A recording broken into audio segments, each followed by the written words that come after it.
हद से ज़्यादा सीधा साधा होना भी ठीक नहीं है, क्योंकि जंगल में सबसे पहले सीधे पेड़ को ही काटा जाता है और टेढ़े पेड़ों को छोड़ दिया जाता है। ज़रूरत से ज़्यादा सीधा होना भी हम इंसानों के लिए अच्छा नहीं होता, क्योंकि अक्सर सीधा साधा इंसान ही दुनिया के इस फंदे में फंस के उलझ जाता है। ज़्यादा अच्छा होना भी कभी कभी अच्छा नहीं होता, इसमें खुशियाँ कम और दर्द ज़्यादा मिलता है। ज़्यादा सीधा साधा लोगों को अक्सर इस दुनिया में बेवकूफ़ समझा जाता है। ज़रूरी नहीं कि हमेशा बुरे कर्मों की वजह से ही दर्द सहने को मिले। कई बार हद से ज़्यादा अच्छा होने से भी कीमत चुकानी पड़ती है। ज़रूरत से ज़्यादा अच्छा होना ज़रूरत से ज़्यादा जलील करवा देता है। दोस्तों, भगवान श्री कृष्ण कहते हैं कि यह खूंखार जंगली जानवर की तुलना में एक कपटी और दुष्ट मित्र से डरना चाहिए, क्योंकि जानवर तो सिर्फ आपके शरीर को नुकसान पहुंचाता है, लेकिन एक कपटी और धोखेबाज मित्र आपके बुद्धि को नुकसान पहुंचाता है। एक बुरा मित्र ही आपको ऐसी दशा में ला सकता है जहां आपको लगने लगे कि ये दुनिया बहुत बुरी है, अब यहाँ जीकर भी क्या फ़ायदा। और ऐसा तब होता है जब आपके साथ विश्वासघात होता है, आपको धोखा दिया जाता है, और धोखा भी उसी व्यक्ति से मिलता है जिसने उस अंधा विश्वास किया हो। कभी भी हम एक दूसरे पर भरोसा नहीं कर सकते। भरोसा धीरे धीरे बढ़ता है, लेकिन एक समय आने के बाद ये भरोसा इतना मजबूत हो जाता है कि हम उस व्यक्ति के लिए अपने आँख, कान और दिमाग सब बंद कर लेते हैं, और फिर ऐसी स्थिति में ही हमारे सबसे विश्वास पात्र व्यक्ति हमें इतना बड़ा धोखा देता है कि हमारा जीवन सर से ही भरोसा उड़ जाता है और हम किसी को भी शक की नज़र से देखने लगते हैं। असल में देखा जाए तो ये दुनिया धोखे पे ही चलती है। हम लोग अपनी ज़िंदगी में कभी न कभी, कहीं न कहीं पर किसी न किसी को धोखा जरूर देते रहते हैं, और दूसरे लोग भी हमें धोखा दिए जा रहे हैं। दूसरे धोखा दे तो बात समझ में आती है, लेकिन हम तो वर्षों को ही खुद से ही धोखा दिए जा रहे हैं। हम स्वयं को ऐसी बातें समझा देते हैं जिसे हमें सच्चाई का सामना न करना पड़े, और हम झूठी दुनिया में ही खोए रहें। धोखा या विश्वासघात दो धारी तलवार की तरह होते हैं। हमें लगता तो है कि हम सामने वाले को धोखा देकर उसे मूर्ख बना रहे हैं, लेकिन ये धोखे की तलवार आज जितनी गर्दन सामने की कटती है, भविष्य में उतनी ही गर्दन हमारी भी कटती है। दोस्तों, इस कहानी के माध्यम से हम यह जानेंगे कि हम खुद को धोखे या विश्वासघात से कैसे बचा सकते हैं।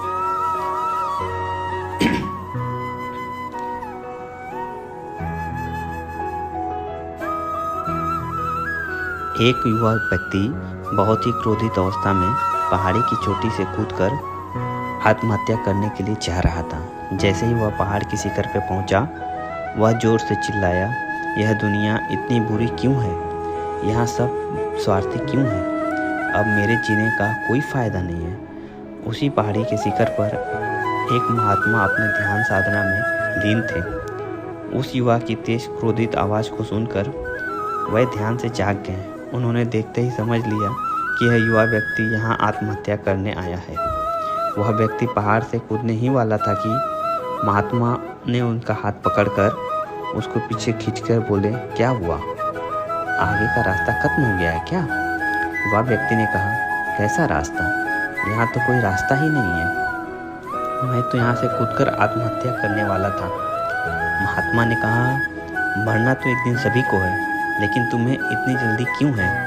युवा व्यक्ति ने कहा, क्योंकि यह दुनिया जीवन में रहने लायक नहीं। यहाँ सब स्वार्थी हैं, सब धोखेबाज हैं। मैंने जिस पर भी भरोसा किया, सभी ने धोखा दिया। मेरे सगे भाई ने मुझे धोखा दिया, मेरे मित्रों ने मुझे धोखा दिया, लेकिन आज तो हद ही हो गई। मेरी पत्नी ने भी मुझे धोखा दिया, वह एक अमीर व्यापारी के साथ चली गई। इतने सारे धोखे मिलने के बाद अब मेरा इस जीवन में जीने का कोई मतलब नहीं। इस स्वार्थी दुनिया में कोई भी भरोसे के लायक नहीं है, इसलिए मैं आत्महत्या करने जा रहा हूँ। महात्मा ने कहा, क्या तुम स्वार्थी नहीं हो? क्या तुम पर भरोसा किया जा सकता है? उस युवक ने कहा, मैंने आज तक किसी को भी धोखा नहीं दिया, किसी के साथ विश्वासघात नहीं किया। आप चाहो तो मेरे गांव में जाकर भी पूछ सकते हो। लोग ही अक्सर मेरा फ़ायदा उठा लेते हैं, लेकिन मैंने आज तक किसी के साथ बुरा नहीं किया। महात्मा ने कहा, मैं तुम पर भरोसा नहीं कर सकता। तुम्हें यह मुझे सिद्ध करके दिखाना पड़ेगा कि तुम एक स्वार्थी व्यक्ति नहीं हो। व्यक्ति ने पूछा, सिद्ध करने के लिए मुझे क्या करना पड़ेगा? महात्मा ने कहा, तुम्हें अगले 1 साल तक मेरे साथ मेरे आश्रम में रहना होगा। तब जाकर मैं जान पाऊंगा तुम एक ईमानदार व्यक्ति हो या फिर तुम भी दूसरों की तरह स्वार्थी और धोखेबाज हो। व्यक्ति ने कहा कि ठीक है, मैं आपके साथ आपके आश्रम में 1 साल तक रहूंगा और खुद को सिद्ध करके दिखाऊंगा। महात्मा उस युवा व्यक्ति को अपने साथ अपने आश्रम में लेकर आए और उसे अपना शिष्य बनाया।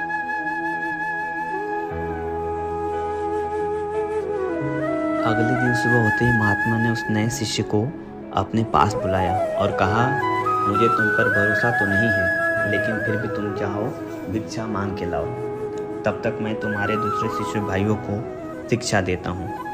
उस युवा शिष्य ने महात्मा को प्रणाम किया और भिक्षा मांगने के लिए चल पड़ा। उसने आज से पहले भिक्षा नहीं मांगी थी, इसीलिए उसे भिक्षा मांगने में बड़ी तकलीफ हो रही थी। उसके मुख से भिक्षा के लिए शब्द नहीं निकल पा रहे थे। उसका अहंकार उसे भिक्षा मांगने से रोक रहा था लेकिन उसके अंदर एक और अहंकार उमड़ रहा था, गुरु को गलत साबित करने का। इसीलिए उसने भिक्षा मांगी और उस भिक्षा को लेकर वापस गुरु के पास पहुंचा। उसके हाथ में भिक्षा देखकर गुरु ने कहा कि तुम कुछ तो भरोसे के लायक हो। मुझे लगा कि तुम भिक्षा नहीं मांग पाओगे, लेकिन तुमने मुझे गलत सिद्ध कर दिया। आओ मेरे साथ मेरे कुटिया में चलो, वहाँ मैं तुम्हें कुछ दिखाना चाहूँगा। गुरु से शिष्य को अपने साथ अपनी कुटिया में ले गए। वहाँ कुटिया में एक मटकी लटक रही थी। गुरु ने मटकी की ओर इशारा करते हुए कहा कि उस मटकी को देख रहे हो, उसमें जहर रखा हुआ है और जहर भी ऐसा है कि अगर किसी को दे दो तो व्यक्ति बड़े आराम से मर सकता है और किसी को भी पता नहीं चलेगा कि उसकी मौत कैसे हुई। वह युवा शिष्य ने कहा, लेकिन गुरुदेव आप मुझे ये सब क्यों बता रहे हो? महात्मा ने कहा, मैं बस तुम्हें सावधान कर रहा हूँ कि कहीं इसे तुम गलती से खा मत लेना। कुछ दिनों बाद गुरु अपने शिष्यों के साथ एक जंगल में जा रहे थे। तभी कुछ जंगली लुटेरों ने अचानक उन पर हमला कर दिया। सभी शिष्य अपनी अपनी जान बचाने के लिए इधर उधर भागने लगे, लेकिन ज़्यादा उम्र होने की वजह से गुरु नहीं भाग पा रहे थे। यह बात उस युवा शिष्य ने अनुभव की और वह बहादुरी का प्रदर्शन करते हुए अपने गुरु को डाकुओं से बचाने कर आश्रम तक सुरक्षित ले आया।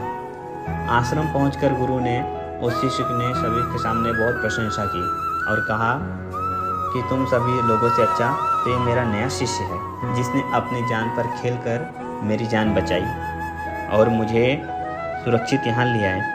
आज से इस पर पूरा भरोसा है। उस दिन के बाद हर सुबह जब भी गुरु शिष्य से मिलते तो उसे एक बार ज़रूर कहते हैं, मुझे तुम पर पूरा भरोसा है। धीरे धीरे गुरु का शिष्य का भरोसा बढ़ता गया और वह इतना बढ़ गया कि गुरु ने एक दिन शिष्य को अपने पास बुलाया और कहा, मेरा कोई पुत्र नहीं है, लेकिन तुम मेरे पुत्र के समान ही हो। गुरु कहने लगे, अब मेरी उम्र हो चली है, मैं बूढ़ा हो गया हूँ, इसीलिए मैं चाहता हूँ कि मेरी मृत्यु के बाद इस आश्रम की बागडोर तुम अपने हाथ में ले लो। शिष्य ने कहा, गुरुदेव अगर आपकी यही इच्छा है तो मैं आपकी खुशी के लिए ये जिम्मेदारी भी उठाऊंगा। इतना कहकर शिष्य वहाँ से चला गया। कुछ दिनों बाद गुरु बीमार पड़ गए तो उन्होंने आश्रम के सभी शिष्यों को बुलाकर यह घोषणा कर दी कि मेरे बाद इस आश्रम का संचालन यह युवा शिष्य करेगा। धीरे धीरे दिन बीतने लगे और युवा शिष्य के मन की बेचैनी बढ़ने लगी। वह जल्द से जल्द आश्रम को अपने कब्जे में लेना चाहता था। वह रोज़ सुबह गुरु के पास यही देखता कि गुरु के स्वास्थ्य में कोई प्रभाव पड़ा या नहीं, लेकिन गुरु का स्वास्थ्य तो दिन पर दिन प्रतिदिन अच्छा होते जा रहा था। अब तो उसकी सब्र का बाड़ भी टूटने लगा। उसकी रातों की नींद गायब होने लगी। वह हर समय यही सोचता रहता कि कैसे गुरु को रास्ते से हटाया जाए और किसी को भी पता न चले। कभी वह सोचता कि गुरु को नदी में धक्का दे देता हूँ, लेकिन अगले ही पल उसे यह ख्याल आया कि गुरु तो अच्छी तैराक हैं, वह तैर कर बाहर आ जाएंगे। फिर कभी सोचता कि गुरु को गला दबाकर मार देता हूँ। सब जानते हैं कि मैं गुरु का भरोसेमंद शिष्य हूँ, इसीलिए मुझ पर किसी का शक नहीं होगा। लेकिन फिर वह सोचता कि अगर थोड़ी सी भी चूक हो गई तो इसे बात बिगड़ सकती है। मुझे कुछ ऐसा तरीका ढूंढना होगा जिसमें गुरु की मौत भी हो जाए और सभी को यह लगे कि एक स्वाभाविक मृत्यु थी, और भगवान को भी यही मंजूर था। एक दिन वह युवा शिष्य गुरु के पास उनकी कुटिया में बैठा हुआ था। तभी उसकी नज़र ऊपर लटक रही मटके पर पड़ी। उसे याद आया कि गुरु ने कहा था, इसमें जहर है, और जहर भी ऐसा है कि जिसका कोई तुलना नहीं है। उसने सोचा कि यही सही रहेगा, यह जहर गुरु को दे देता हूँ और किसी को पता भी नहीं चलेगा कि उनकी मृत्यु कैसे हुई। फिर पूरे आश्रम पर मेरा नियंत्रण होगा। अगले ही दिन उसने चुपके से गुरु की कुटिया से वह जहर चुरा लिया और उसे गुरु के खाने में मिला दिया। गुरु ने वह खा लिया और रात में सोने चले गए। लेकिन जब सुबह हुई तो पूरा आश्रम जागा, पर गुरु नहीं जागे। शिष्यों ने गुरु की कुटिया में जाकर देखा तो पता चला कि गुरु की मृत्यु हो गई है। जब यह बात उस युवा शिष्य को पता चली तो वो अंदर ही अंदर बहुत खुश हो गया और आश्रम को अपने नियंत्रण में लेने का कार्य शुरू कर दिया। उसी आश्रम में गुरु का एक सबसे पुराना शिष्य भी था। वह चुपचाप यह सारी घटना को देख रहा था। वह अपनी कुटिया में गया और वहाँ से एक औषधि ले आया और वह औषधि को गुरु को पिला दी। थोड़ी ही देर में गुरु की चेतना लौट आई और वह एकदम से स्वस्थ होकर बैठ गए। यह सब देखकर उस युवा शिष्य के पैरों तले जमीन खिसक गई। वह बुरी तरह घबरा गया। गुरु ने बाकी सभी शिष्यों को अपने अपने कामों में वापस भेज दिया और उस युवा शिष्य को अपने पास बैठाकर बोला, क्या तुम अभी भी विश्वास करने के लायक हो? क्या तुमने मुझे धोखा नहीं दिया? क्या तुम स्वार्थी नहीं हो?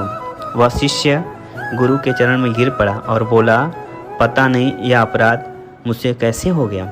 मैंने आज से पहले कभी नहीं धोखा दिया। लोग ही मुझे धोखा देते आए हैं, लेकिन पता नहीं क्यों और कैसे मैंने आज आपको धोखा दे दिया। गुरु ने कहा कि तुम मुझे धोखा ही नहीं दे सकते थे, क्योंकि मैंने तुम पर कभी भरोसा ही नहीं किया था। गुरुवर कहते हैं कि मैं किसी इंसान पर भरोसा नहीं करता हूँ, मैं केवल उस पर भरोसा करता हूँ जो मैं अपनी आँखों से देखता हूँ। और मुझे तुम्हारे अंदर लालच दिखाई दे रहा था, और यह लालच भी मैंने ही तुमको जानबूझकर दिया, क्योंकि कोई भी व्यक्ति 3 कारणों से ही किसी के साथ विश्वासघात करता है। पहला स्वार्थ, दूसरा लालच, तीसरा भिक्षा। उस युवा शिष्य ने महात्मा से पूछा, लेकिन गुरुदेव, मैं खुद को स्वार्थ और लालच, ईर्ष्या से मैं कैसे मुक्त रख सकता हूँ? गुरु ने कहा, खुद को पढ़ो, खुद को जानो, खुद के भीतर उतरने का प्रयास करो। इंसान के भीतर बड़ी संभावना है, वह खुद को कुछ भी बना सकता है, वह कुछ भी हो सकता है। और जब तुम में कोई बदलाव नहीं आए तो खुद के भीतर जाने का प्रयास करो कि तुम क्यों नहीं बदल रहे हो, कौन तुम्हें बदल रहा है, यह बदलाव अच्छा है या बुरा है। खुद का आत्मनिरीक्षण करने का प्रयास करो। गुरु के यह शब्द सुनकर शिष्य ने भी उसके पैर पकड़ लिए और कहा, गुरुदेव, मैं आपका ही शिष्य बनकर रहना चाहता हूँ और यह ज्ञान प्राप्त करना चाहता हूँ कि मैं कौन हूँ, क्या हूँ और क्यों बदल जाता हूँ। गुरु ने कहा, हमारे आसपास बहुत से लोग हैं और ऐसे बहुत से लोग हुए हैं जो इस बात की मिसाल हैं कि उन्होंने अपने स्वार्थ, लालच और ईर्ष्या के वश में आकर कभी भी किसी को आकर धोखा नहीं दिया और किसी के भी साथ विश्वासघात नहीं किया। धोखा इंसान तभी देता है जब उसे लगता है कि जब वो कर रहा है उसे कोई देख नहीं रहा है और भविष्य में भी किसी को पता नहीं चलेगा और वो जो कर रहा है वही सही है। हालांकि पकड़े जाने के बाद खुद को बचाने के लिए तर्क और देता है कि मैं तो कुछ कर ही नहीं सकता था, मेरे पास यही आखिरी रास्ता बचा था, मैं मजबूर था। लेकिन हर धोखे के पीछे की सच्चाई यही है कि व्यक्ति उसे जानबूझकर अपने फायदे के लिए करता है।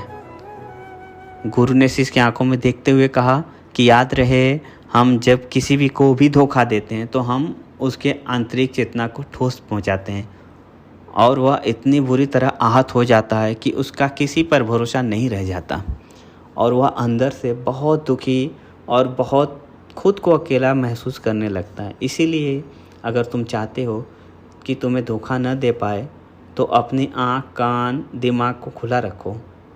लोगों पर भरोसा तो करो, लेकिन इतना भी भरोसा मत करो कि वह तुम्हारा फ़ायदा उठाने लग जाए। गुरुवर कहते हैं कि हमेशा अपने महत्वपूर्ण कामों का नियंत्रण अपने हाथों में रखो और कभी भी अपने जीवन की बागडोर किसी दूसरे के हाथों में मत दो। और बीच बीच में खुद की भी जांच पड़ताल करते रहो कि जिस धोखे से तुम बचना चाहते हो कहीं वैसा ही तुम किसी और को तो धोखा नहीं दे रहे हो, और फिर भी तुम्हें कोई धोखा दे दे तो निराश मत होना, क्योंकि हर एक धोखा इंसान को कुछ न कुछ सिखा कर ही जाता है। धोखा खाने के बाद इंसान पहले से ही और ज़्यादा सतर्क हो जाता है और समझदार हो जाता है। इसीलिए सिर्फ एक धोखे की वजह से खुद की ज़िंदगी को बर्बाद ना करो।